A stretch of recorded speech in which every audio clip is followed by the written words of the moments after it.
ஒரு புகழ்பெற்ற தத்துவ ஞானி, அவருடைய பேரு சோரென் கிர்கெகார்ட். அவர் ஒரு கிறிஸ்மஸ் பற்றி ஒரு கதை எழுதுகிறார். ஒரு அழகான கதை. அந்த கதையில் ஒரு ராஜா இருக்கிறார். அந்த ராஜா தன்னிட்ட வேலை செய்கிற ஒரு பணிப்பெண்ணை காதலிக்கிறார். ஒரு ராஜா, பேரரசன் தன்னிடம் பணிபுரிகின்ற ஒரு பணிப்பெண்ணை காதலிக்கிறார். அந்த பணிப்பெண்கிட்ட போய் தன்னுடைய காதலை சொல்லணும். எப்படி சொல்றதுன்னு தெரியல. ராஜா திக்குமுக்காடுறார்.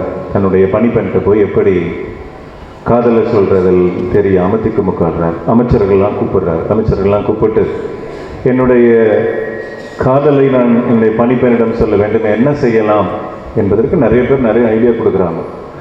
ஒரு பெரிய அமைச்சர் சொல்றாரு, நீங்க அப்படியே கம்பீரமா ராஜாவுக்குரிய அந்த கிரீடத்தோடு கம்பீரத்தோடு நின்று அவருடைய வீட்டுக்கு போங்க, வீட்டுக்கு போய் நான் உன்னை நேசிக்கிறேன்னு சொல்லுங்க அப்படின்னா ராஜாவுக்கு இது பிடிக்கல. என்னடா இது, கம்பீரத்தோடு போய் நிற்கிறது காதல் ஆகுமா? காதல்ங்கிறது உணர்வு பூர்வமானது. இதயமும் இணைய வேண்டும், ஒரு சமதளத்தில் இருக்க வேண்டும். இந்த சமதளத்திலிருந்து நான் உன்னை நேசிக்கிறேன் என்று சொன்னால்தான் அது காதலாக இருக்க முடியும். இல்லைன்னா அதிகாரம் ஆயிடும், நான் உன்னை ஆட்கொள்வதாக மாறிவிடுனேன் அப்படின்னு யோசிக்கிறார். உடனே அவரே யோசித்து கடைசியாக ஒரு முடிவெடுக்கிறார். இந்த மந்திரிகள்லாம் வீட்டுக்கு போன உடனே அவரே தன்னுடைய ஆடை ஆபரணங்கள் எல்லாம் களைந்து விட்டு ஒரு எளிய ஒரு மனிதனாக ஆடை அணிந்து கொண்டு அந்த பெண்ணுடைய வீட்டுக்கு சென்று வாசலில் நின்று கதவை தட்டி அழகாக அவளிடம் தன்னுடைய காதலை சொன்னாராம். அன்புக்குரியவர்களே, இந்த தத்துவ ஞானி கிறிஸ்து பிறப்பு விழாவுக்கு இந்த கதையை சொல்ல விரும்புகிறார். இந்த கதையை சொல்லுவதற்கு ஒரு முக்கியமான நோக்கம் என்னவென்றால், கடவுள் தன்னுடைய நிலையை விட்டுவிட்டு நம்முடைய நிலைக்கு வந்து நம்மை நேசித்தார், அன்பு செய்வதற்காக மட்டுமே இந்த உலகுக்கு வந்தார் என்று அவர் அழகாக எழுதுவார். அன்பு செய்வதற்காக மட்டுமே கடவுள் இந்த உலகத்திற்கு வந்ததுடைய காரணம் பல விதமான மதங்கள் இருக்கிறது. ஒவ்வொரு மதத்திலும் ஒவ்வொரு காரணம் சொல்லப்படும். நம்முடைய அருமையான இந்து சகோதரர்கள் இருக்கிறார்கள். இந்த இந்து சகோதரர்கள் அவருடைய மதத்தில் ஒவ்வொரு முறையும் கடவுள் அவதரிக்கின்ற காட்சிகள் இருக்கும். அந்த காட்சிகள் எல்லாம் அந்த இந்து சகோதரர்கள் அழகாக சொல்வார்கள். எப்பொழுதெல்லாம் தர்மம் அழிந்ததோ, எப்பொழுதெல்லாம் தர்மம் அழிய தொடங்கியதோ, அப்பொழுதெல்லாம் ஆண்டவர் அந்த தர்மத்தை நிலைநாட்டுவதற்காக வருவார், கடவுள் வருவார் என்று சொல்வார்கள். நம்முடைய மதத்தில் கொஞ்சம் அதிகமாக நாம் சொல்வது வேறு விதமாக அழகாக சொல்வது என்னவென்றால், எங்கெங்கெல்லாம் அன்பு குறைகிறதோ, எங்கெங்கெல்லாம் அன்பு இல்லாமல் இயங்குகின்ற இதயங்கள் இருக்கிறதோ, எங்கெங்கெல்லாம் அன்புக்காக இயங்குகிறார்களோ அங்கெல்லாம் ஆண்டவர் வருவார். நீதி எங்கெல்லாம் கொலையுதோ அங்கெல்லாம் நீதியை நிலைநாட்ட வருகிறவர் ஆண்டவர் என்பது நம்முடைய இந்து சகோதரருடைய அருமையான கருத்து, அழகான கருத்து.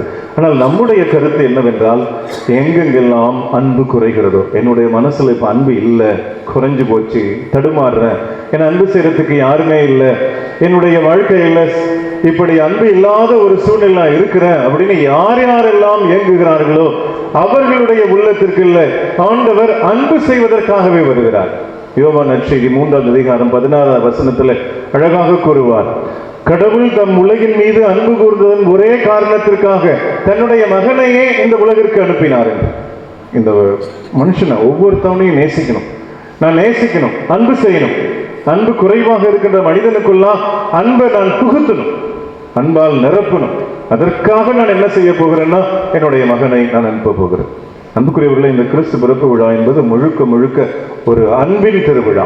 அன்பு குடியில பார்க்கிறோம். அந்த குடியில பார்க்கின்ற பொழுது அந்த குடில் என்பது நம்மளாம் ரொம்ப ஆடம்பரமா செய்யறோம். ஆனா உண்மையாலுமே அந்த குடில் என்பது வெறுமையின் அடையாளம்.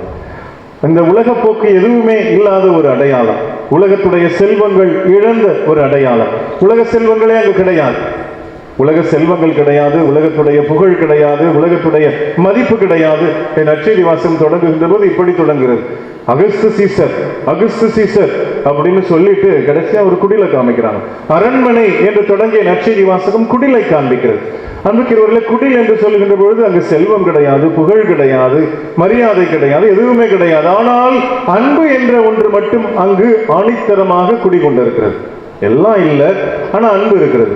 அன்னை மரியாள் அன்பிலே போட்டி போட்டாள். இந்த காலையில நம்ம வாசிச்சது தியானிக்கும் போது சொன்னோம், கடவுளுக்கும் அன்னை மரியாளுக்கும் ஒரு போட்டியே நடந்தது. அந்த போட்டியில அன்னை மரியாள் கடவுளை அன்பு செய்ய முயற்சி செய்தால் கடவுள் அவளை பல கோடி மடங்கு திரும்ப அன்பு செய்தாள். அங்க அன்னை மரியாளுக்கும் ஆண்டவருக்கும் ஒரு உறவுன்னா அது அன்பிலே நடந்த போட்டி, அவ்வளவுதான் உறவு. அந்த குடியில பார்த்தா அன்னை மரியாள் இருக்கிறார், புனித சூசையப்பர் இருக்கிறார். சூசையப்பரும் எந்த விதத்திலையும் சளைத்தவரே கிடையாது, அன்பிலே போட்டி போடக்கூடியவர், கடவுளை எந்த அளவுக்கு நேசிக்க முடியுமோ நேசிக்கக்கூடியவர். அன்னை மரியாளுக்கு கூட எல்லாம் தெளிவாக வானதூதரை நேரிலே வந்து சொல்லப்பட்டது. ஆனால் புனித சூசையப்பருக்கு எல்லாம் கனவுல, நம்மளாம் கனவு கண்டு ஏஞ்சோம்னா ஏதோ கனவு, இந்த கனவு தானே அப்படின்ட்டு போயிடும். ஆனால் அவர் கனவிலும் கூட கடவுள் என்னிடம் பேசுகிறார் என்கின்ற உறுதியான ஒரு நம்பிக்கையில தன்னை மணக்கவிருக்கின்ற பெண்ணை நேசிப்பதிலே அவர் போட்டி போட்டவர். நம்ம குடில்னு பார்த்தாலே அங்க முழுக்க முழுக்க அன்புதான் நிறைந்து இருக்கின்ற ஒரு இடம். ஆடு மாடுகள்லாம் சொல்லவே வேணாம், அவைகளெல்லாம் நம்மை விட அதிகமாக நேசிக்க தெரிந்த அற்புதமான பிராணிகள். அன்புக்குரியவர்களே, அதனால இந்த குடில் என்றாலே அன்பின் அடையாளம், அன்புதான்.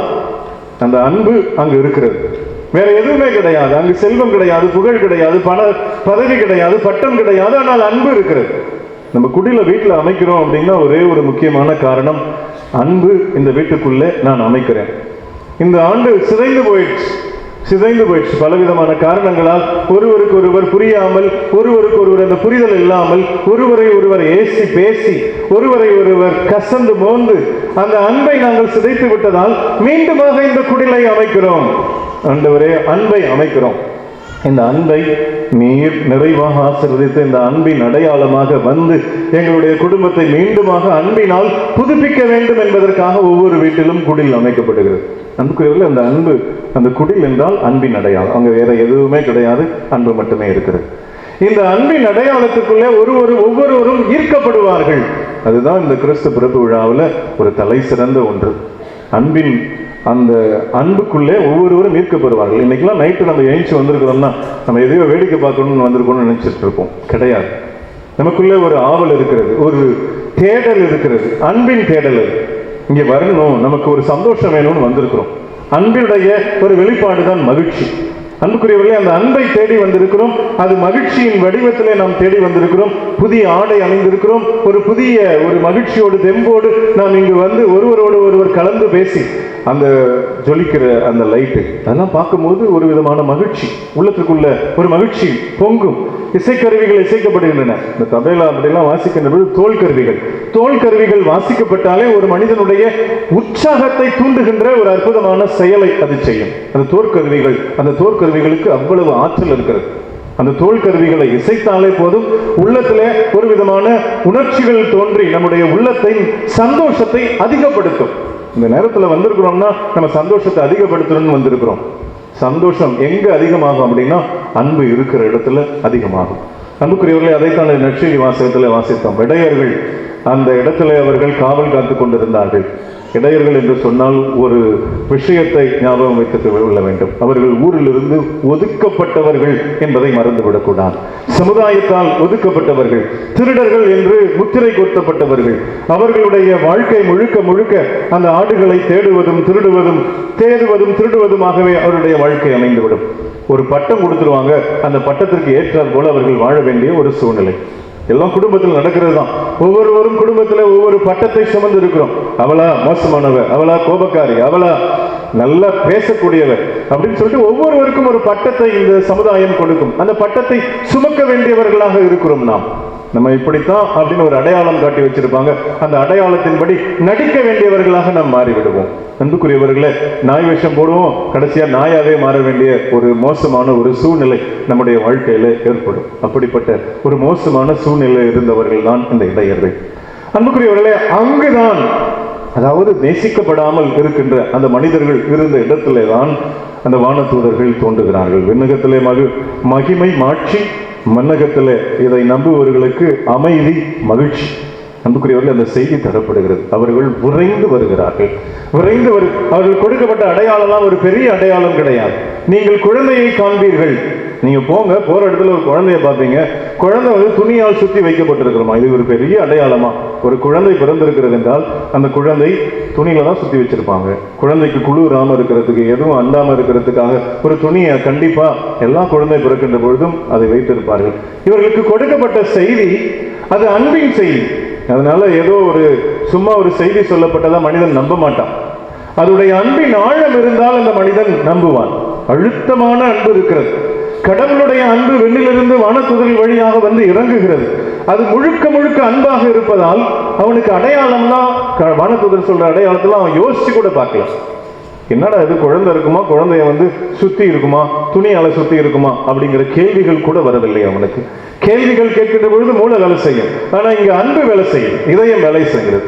அந்த இதயம் வேலை செய்வதால், அன்பின் இயக்கம் அந்த வானதூதர்களால் இயக்கப்படுவதால் செய்யற வேலையை கூட விட்டுறான். ஆடு மாடை திருடுவதும் தேடுவதும், அதான் அவனுடைய ரெண்டு தொழில். தேடுவது, திருடுவது. அந்த வேலையை அப்படியே விட்டுட்டு வானதூதர் சொன்ன அந்த அன்பின் செய்தியின் இயக்கத்தால் இயங்கி அவன் மகிழ்ச்சியோடு ஒரு இடத்துல நிற்கிறான். எங்க? அன்பு முழுக்க முழுக்க இருக்கின்ற அந்த குடிலில் இருக்கிறான். அன்புக்குரியவர்களே, அந்த அன்பின் ஆற்றல் ஒரு மனிதன் துவண்டு போய், சோர்ந்து போய், தளர்ந்து போய், வாழ்க்கையில ஓரம் கட்டப்பட்டு ஒதுங்கி நிற்கின்ற அந்த மனிதனுக்கு ஆண்டவருடைய அன்பின் வல்லமை இறங்கி அவன் இயங்கி மகிழ்ச்சியோடு துள்ளி நிற்கின்ற ஒரு இடம்தான் இன்றைய இந்த இரவு. அன்புக்குரியவர்களே, இந்த இரவிலே நாம் இங்கு வந்திருக்கிறோம் என்றால் நம்முடைய உள்ளத்திலே சோர்ந்து போய், தளர்ந்து போய் இருக்கின்ற அந்த சோர்வு, தளர்ச்சி எல்லாவற்றையும் இறைவன் அகற்றுவார் என்ற நம்பிக்கையோடு இங்கு வந்திருக்கிறோம். அன்புக்குரியவர்களே, அகற்றப்படும் என்ற முதல் வாசகம் அதைத்தான் கூறுகிறது. உங்களுடைய உள்ளத்தில் இருக்கின்ற சோர்வு, தளர்ச்சி எல்லாம் அகற்றப்படும், மகிழ்ச்சியால் நீங்கள் நிரப்பப்படுவீர்கள் என்கின்ற முதல் வாசகத்தை நாம் பெற்றுக்கொண்டோம். நாம் எதிர்நோக்கி இருக்கின்ற அந்த மகிழ்ச்சி உங்களுக்கு வழங்கப்படும் என்று பவுலடிகளார் என்ற இரண்டாவது வாசகத்தில் வழங்குகிறார். நீங்கள் எதை எதிர்நோக்கி இருக்கிறீர்களோ, எந்த மகிழ்ச்சிக்காக எங்கி தவிக்கிறீர்களோ அந்த மகிழ்ச்சி உங்களுக்கு அருளப்படும் என்று பவுலடிகளார் அற்புதமான இறைவசனத்தின் வழியாக நம்மை தேற்றுகிறார். அன்புக்குரியவர்களே, இந்த நாளிலே நாம் வேண்டி விரும்பி நிற்கின்ற அந்த மகிழ்ச்சி நமக்கு அருளப்படும். அதுவும் ஆண்டவருடைய அன்பின் வழியாக வழங்கப்படும், கண்டிப்பாக வழங்கப்படும். அதனால் இந்த திருப்பலியில நாம் வேண்ட வேண்டியதெல்லாம், ஆண்டவரே எனக்கு காசு கொடுங்க, இதை கொடுங்க, வேலையை கொடுங்க, அதை கொடுங்க, அதை கொடுங்க அப்படின்னு வேண்டாம, ஆண்டவரே எனக்கு அன்பு வேண்டும் என்று பண்றாடுங்க. அந்த அன்பு மகிழ்ச்சியை தரும், அந்த அன்பு சமாதானத்தை தரும், அந்த அன்பு இறைவன்பு. அந்த குடில போய் நிற்கும் போது, குழந்தை இயேசு பார்க்கும் போது நீங்க வேண்ட வேண்டியதெல்லாம் இதுதான். ஆண்டவரே எனக்கு மகிழ்ச்சியை தாரும், ஆண்டவரே இந்த அன்பை தாரும், ஆண்டவரே சமாதானத்தை தாரும். இந்த மூணு நம்மளுடைய வாழ்க்கையில இருந்தா போதுமானதுங்க. இதை தாண்டி இதுக்காக தான் ஓடுறோம், ஆனா அதுதான் கிடைக்க மாட்டேது. இதற்காகத்தான் உழைக்கிறோம், ஆனால் அது கிடைக்க மாட்டேது.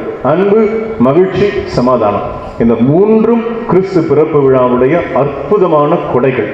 இந்த கொடைகள் நமக்கு இன்று இப்பொழுது வழங்கப்படுகிறது. அதனால மகிழ்ச்சியாக ஆண்டவருக்கு இந்த திருப்பலியிலே நன்றி செலுத்துவோம். இதோ இந்த மகிழ்ச்சியை, இந்த அன்பை, இந்த சமாதானத்தை நம்முடைய இல்லங்களுக்கு, இந்த திருப்பலியின் ஆசீர்வாதத்தை அந்த இல்லங்களுக்கு கொண்டு செல்வோம். இறைவன் நம்மை நிறைவாக ஆசீர்வதிப்பார். ஆமென்.